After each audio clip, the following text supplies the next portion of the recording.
Hello everyone, Michael here for Tactica Imperialis, and welcome to the second part of my Age of Sigmar Stormcast Eternals hobby project, which from today forth shall be known as a town called Mallus.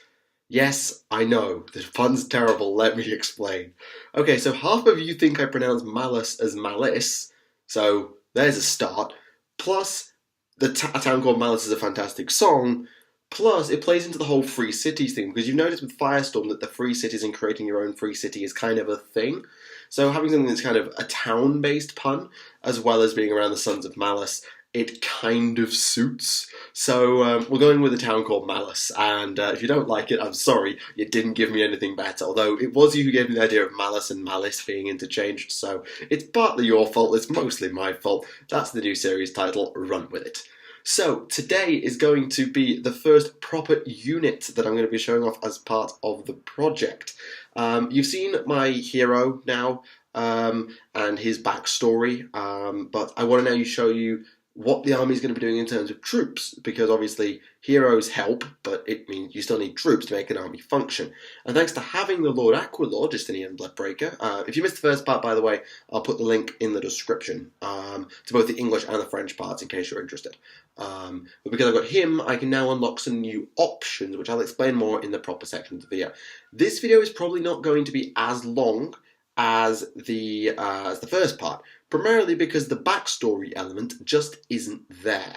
However, we do have things to discuss about this unit and what it means for the army and expansion plans. Plus, since recording the last episode, the General's Handbook 2017 has come out, and that means that there's more stuff to discuss on that front regarding the new costings of the army and how all that's going to fit together.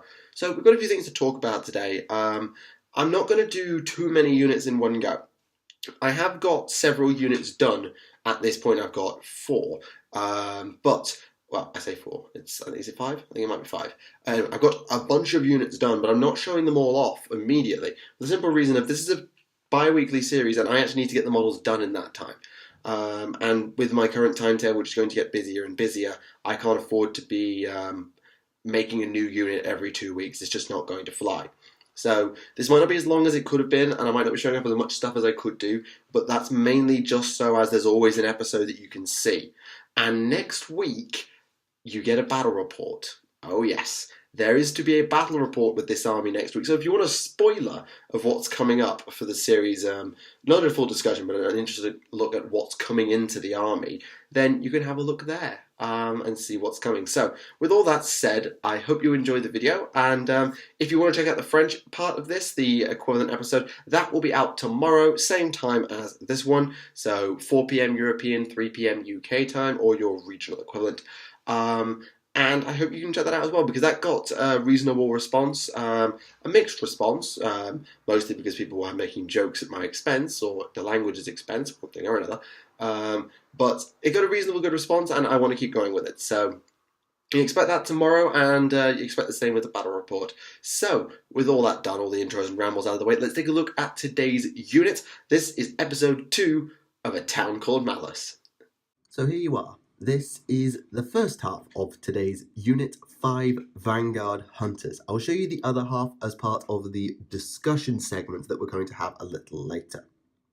So, before we get into the role these guys play in the army, why they're here, let's run through the paint scheme quickly, because now that we're onto infantry models as opposed to cavalry, we can get a proper look at the armor and some more of the details on those models, because the Lord Aquilor is a lovely model, but you can't really see the armor all that well. So, the armor, as I explained in the last episode, was done using a non-oil wash over dry brushed Mechanica Standard Grey over Abaddon Black base coat. So it's really ludicrously simple. I might just adjust my lighting a little bit here. Maybe that'll help. Yeah, I think that helped. So yeah, it's just black armor, which I then dry brushed with Mechanica Standard Grey and then washed down and left it. I was thinking about edge highlights, but during the testing phase, I had some spare components and I was testing what color scheme I wanted to go with. I tried edge highlighting with Mechanica Standard, or even with a Ministratum Grey, which is my brighter grey, and I just wasn't happy with it. I couldn't get it to work consistently. It had been a very long and slow process to try and get it right and then tidy it up and all of that stuff. So I decided to not go with that and instead decided to go with this scheme, which is easy to replicate. It's not the fastest thing in the world because it's a lot of black, but once you get into the swing of things, it's a pretty easy armor to replicate, and the other components don't take long either. As I sort of explained last time, it's 3 components, 3 paints per component, I should say. It's really not much. So the cloaks, which you can get a proper look at today, I'm just going to turn around my Hunter Prime, who is my unit sergeant. So it's Mechanica Standard Grey base coat with a non-oil wash and then a dry brush of Administratum Grey. Really, really simple, really, really fast, and easy to replicate. You can also get a good look at his Bolt Storm pistol. That one's a not great looking Bolt Storm pistol. Is yours any better? Yeah, yours a little better. So I'll just turn him back around. But you can get a look at a few Bolt Storm pistols on these guys, and they're painted in quite a simple way. So the black is just black. The silver is Lead Belcher with non-oil and Ironbreaker highlights. The gold is Retributor Armor with Caribou Crimson and Auric Armor gold highlights. And that's the same for the gold across the entire model. And I will confess, there is a very small error. You probably wouldn't see it unless you really knew these models pretty well. But you can see that the little segment around the barrel should probably be painted gold as well. Now, there's a reason why I got this wrong. The Lord Aquilor's Bolt Storm pistol is designed ever so slightly differently to the Vanguard-Hunter ones, which means that it didn't come out quite right when I tried to copy it over directly because they're not the same. I made that mistake, and I didn't realize until I was about halfway through the unit. I don't think there's much more to add on these guys as opposed to the Lord Aquilor. So the lining of the cloak is done in red, as you'd expect, with gold trim. I think I did white trim on the Lord Aquilor, but I've gone with gold trim here, and that's going to be consistent across the unit. What's interesting to talk about actually with these guys, as far as their color scheme goes, is their tabards and their belts. There's actually a lore reason for why you should have a variety of colors on your Stormcast belts and tabards. The way, at least in a strike chamber, it's organized is that each color of tabard / belt has 3 associated units. Each color is allowed to be replicated 3 times as long as the belt buckle changes color. So you can see on these guys, I'm just going to bring another guy up to the front so you can have a look. The belt buckle is gold. But on the next unit of Vanguard-Hunters that I do, I would either have to change the tabard color to, let's say, blue, if I wanted to keep the golden buckle, or I'd have to change the buckle to be silver or bronze if I wanted to keep with the red. I'm not sure what I'm going to do because I have the option to do both. A Vanguard chamber is quite large. You can have up to 9 units of Vanguard-Hunters. I'm only going to have 3, at least in the short term, and probably in the long term of the project, which I'll discuss that in a bit. And so I'm not sure whether I'm going to keep with the red and alternate the buckles, but then again, I don't really have a good color to paint bronze, so I might alternate that. The lining of the cloak and the top knot will stay in red. That's the spot color for the army, so they're going to stay. It's just the belt buckle and or the tabard that's going to change, but let me know what you think in the comments below about that. As far as how these guys work in game, these are equipped with storm sabers as opposed to the shock hand axes that you can, or shock axe. I always forget which because the Lord Aquilor has a hand axe. I think these guys might just be axes as opposed to hand axes. But these guys have swords instead of axes, basically. And while this makes very little difference in game, it's 4s and then 3s for the axes, and then 3s and then 4s for the swords. That's to hit, then to wound. No rend damage 1 in both cases. There is an argument for the swords being better if you crunch the numbers. So if you take a -1 modifier to hit rolls, which is more common than wound rolls, I think I'd have to look through every single battle tome, which I don't have, but I believe that -1 to hit is more common than -1 to wound. Therefore, the more common roll I'm weighing up, if that's in play, is do I want to be on 4s and then 4s or 5s and then 3s? Now, crunching the numbers quickly, if you do a 4 plus times a 4 plus, that's a half times a half, that's 1 in 4 wounds will get through. If you do it the other way, which is a third times 2/3, you end up with 2/9. Now 2/9 is 22%, so there is an ever so slightly greater chance that swords on -1 to hit will still out damage axes on -1 to hit. And those odds will only, I think, improve if you go to -2. Of course, the inverse is true with -1 to wound, because it becomes 3s 5s versus 4s 4s, and we've just done that calculation. But I believe that -1 to hit is more common in the game than -1 to wound. So that's why I made that calculation. Of course, when +1 to wound comes into play, you're weighing up 3s 3s versus 4s 2s. Doing that calculation quickly, so you will get 4/9, I think, will hit, 2/3 times 2/3 versus a half times 5/6, which is 5/12. 5/12 is about 40%, and 4/9 is 44%. So yeah, you're still looking at the swords being better. You are still looking at the swords being better if you do that calculation. Yeah, +1 to wound. So yeah, it definitely does mix things up, and I think the swords are the better pick overall. However, I will be getting axes as well, because I'm going to have a nice mix of guys in the army. I'll explain more later, but I will be having more Vanguard-Hunters than the 10 I already own. Like I say, the other 5 will be on screen in a bit. These guys are actually really flexible. Putting aside their melee weapons for a second, they have their bolt storm pistols, which are 2-shot weapons. They are 3s and 4s, no rend damage 1. They're a short range thing, but thanks to their astral compass, which I'm just going to bring to the center of the screen right now, thanks to this thing, they have the ability to, in effect, outflank. So I can elect to not deploy them, and then in any of my movement phases, they can arrive within 6 inches of a board edge, but more than 7 inches from an enemy, and that counts as their move. This puts them into shooting range and able to make a decent chance at a charge, should I wish them to. They're a very versatile all-round unit, and thanks to the Lord Aquilor, if you have him as your general, and the Stormcast Eternals Allegiance, these guys are battle line. These guys being battle line is great, because it means you can have really flexible core units. You don't have to rely on either combat liberators or shooting judicators. These guys kind of do both jobs. They are worse than judicators, even worse than the crossbow adjudicators, who are a bit terrible at times. They're definitely not going to hit as hard at range, and I think they do go toe-to-toe with liberators on damage. So they are essentially liberators with a little bit less resilience, because they have no shields, but with a shooting attack, and 40 points more per 5. So they are generally the better pick.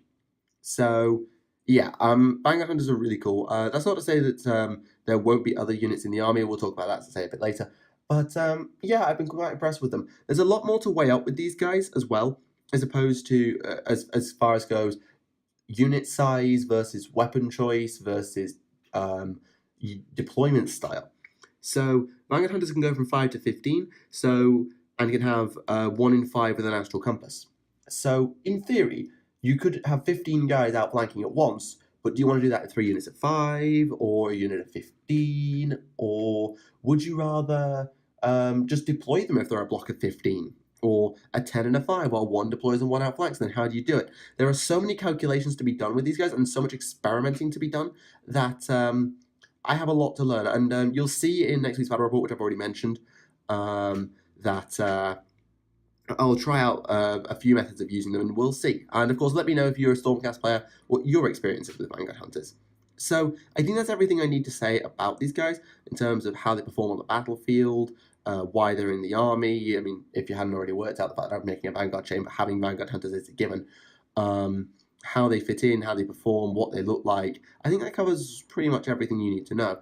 So I'm going to pause the video now, and I'm going to set up the other set of hunters, so you can take a look at them. And we'll have a discussion about where the army's going, what I want to do at the end, where we're going to be ending up in the next few months, and then in the final long term. So if you have any thoughts to say, let me know. But yeah, let's talk about the plans. So there you go. That is the new units that I'm adding to the army for this episode. The other 5 Vanguard-Hunters are on screen for you now. and I will be using the power of editing to show you the prime and the astral compasses in a bit closer detail, just so you can get a proper look at, well, everything that's worth looking at. So now I want to take this time to discuss the army, because I gave some ideas during the last episode a couple of weeks ago, and I want to sort of expand on that, revise a couple of things, and as I said in the intro, the General's Handbook has entered my possession, and I have some things to think about based on that. So first off, the final end result of the army hasn't changed. It's still going to be a Vanguard chamber at the end of the day, built out of 3 copies of Blight War. That is still the plan. That will give me in total, thanks to the other box I bought, 25 Vanguard-Hunters, 9 Vanguard Paladors, 9 Vanguard Raptors.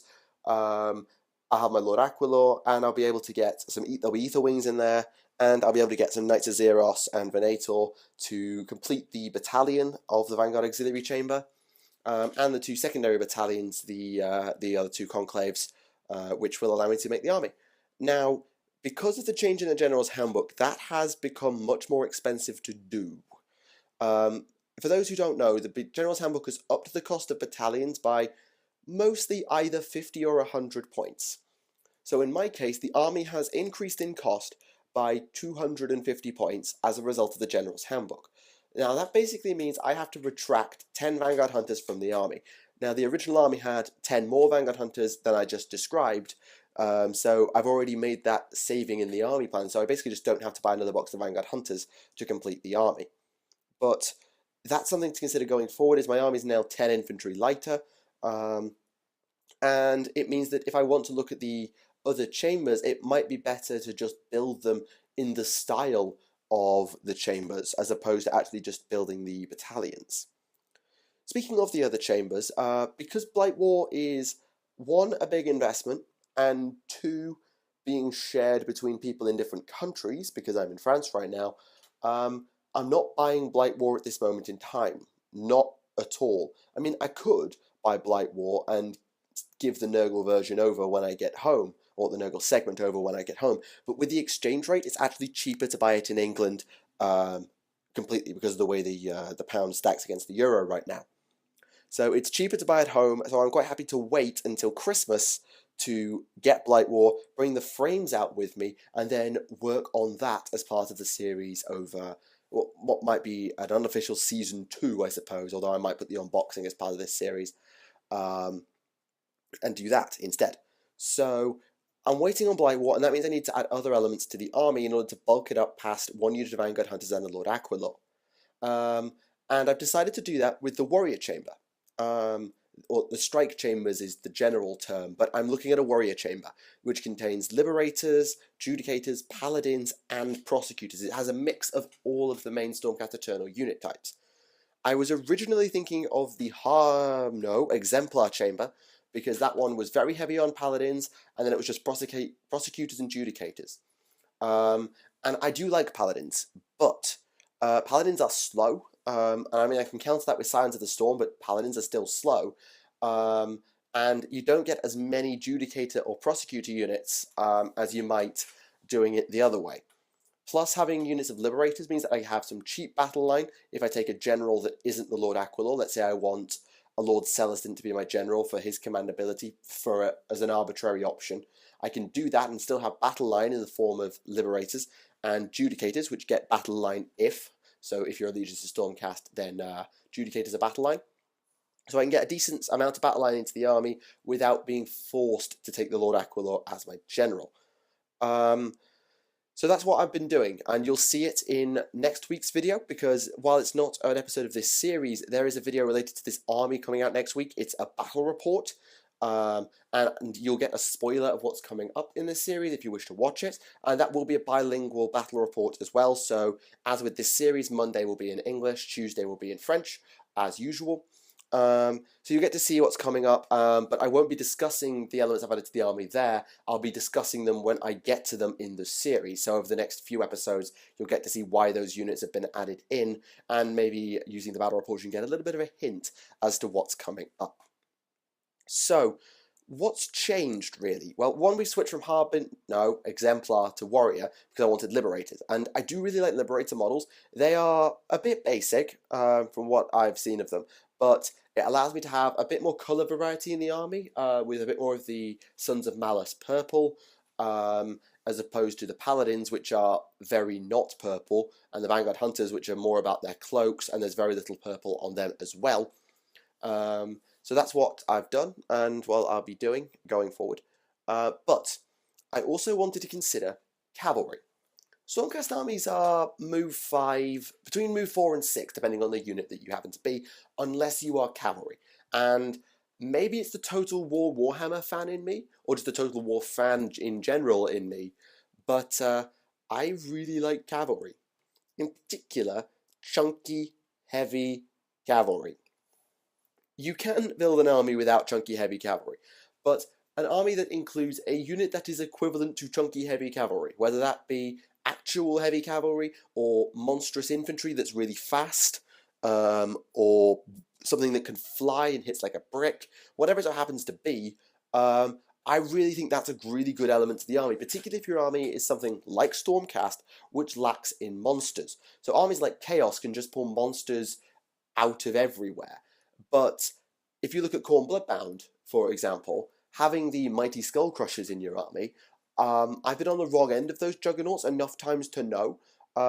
They are good fun, and they're really, really cool on aesthetics. The aesthetic of chunky heavy cavalry is amazing. So yeah, I'm thinking of adding some cavalry. However, Vanguard Paladors, I've got that fully budgeted for and accounted for as part of Blight War, because the 9 Vanguard Paladors I'll get in there fits the 3,000 point army that I've built quite nicely. So that's fine. But that means that if I want to add cavalry without getting Blight War, which I'm not doing till Christmas, remember, I need to look elsewhere. And the only other place you can get cavalry in Stormcast Eternals is the Extremis Chamber and the Dracoth Cavalry, which pretty much fit the bill of chunky heavy cavalry. You have the Concussors, which are your mounted retributors, who hit like a brick. You have the Protectors, what's their... I don't remember. Might be the Fulminators, I think, who are the mounted Protectors. Then you've got the Desolators, which are the mounted Decimators. And then you've got the Tempestors, which are Paladins with crossbows because of reasons. And between the 3 melee units particularly, I'm not too fussed for the crossbow lads, but between those 3 heavy cavalry units, you have something that hits like a brick, something that desolates infantry, and something that can skewer big units and is tough. Like, really tough. So, those are units that I want to consider. I haven't decided which part of the Extremis Chamber I want to add, whether it will be Concussors, Desolators, or Fulminators, but I'm leaning towards the Concussors, because, damn it, massive hammers on Dracoths. Yeah, please. I'll take that all day. So I'm thinking of adding some Dracoth cavalry into the army. As I say, I haven't decided exactly which element I'm going for yet, other than not the ranged guys. But yeah, that's something you can look forward to. And this was something I wasn't planning on doing.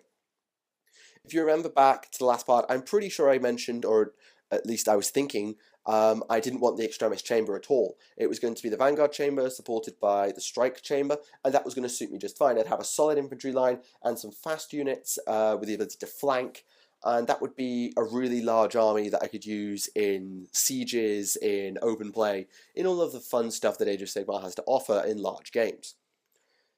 But then I realised I want chunky heavy cavalry. I suppose that's all I can say. For the record, I'm not thinking Stardrake. At least not right now.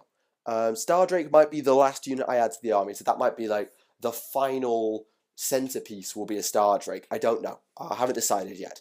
But I'm not planning to add a Stardrake anytime soon. But going forward, well, you'll see in the battle report what's coming up for the next set of models. And you can see those in their explanations in the next few episodes. Then we've got some more models to add. And hopefully by Christmas, I will have my cavalry as well, and then I've got a little bit of everything, excuse me, that I can take home. Oh, excuse me, I'm really sorry. That I can take home and crash into my main rivals' armies back home, whether that be Bloodbound or Nurgle or whoever it so happens to be. I've got something I can crash into my enemies and say, have at it. I'm debating whether to take the army home because I'm only going to be home for 2 weeks, but that's a thing I need to think about going forward, and I'll discuss that nearer the time. So for now, that is my discussion on the plans for the army, what sort of changed going forward, and what you can expect from this series. As I say, next week there will be a battle report, so you can look forward to that, and you'll get to see how I talk live in a French battle report, which was really good fun. I thoroughly recommend you watch it. It was a fantastic game. I really, really enjoyed it, and it's well worth a watch right to the end. So I hope you enjoy it, and I really hope you've enjoyed this video as well. Let me know your thoughts in the comments below on the unit and the army plan, because obviously getting your suggestions is really important to me, to have you guys involved in this series, whatever you think of Age of Sigmar, because I know not everybody likes it to this day. But yeah, just get your thoughts in there, whatever they happen to be, and we'll have a talk, and I'll see you in 2 weeks for the next part of this. So, thank you all for watching. My name is Michael for Tactica Imperialis, and this has been the second part of A Town Called Mallus, my Age of Sigmar Stormcast Eternals hobby project. Thank you very much for watching, and goodbye.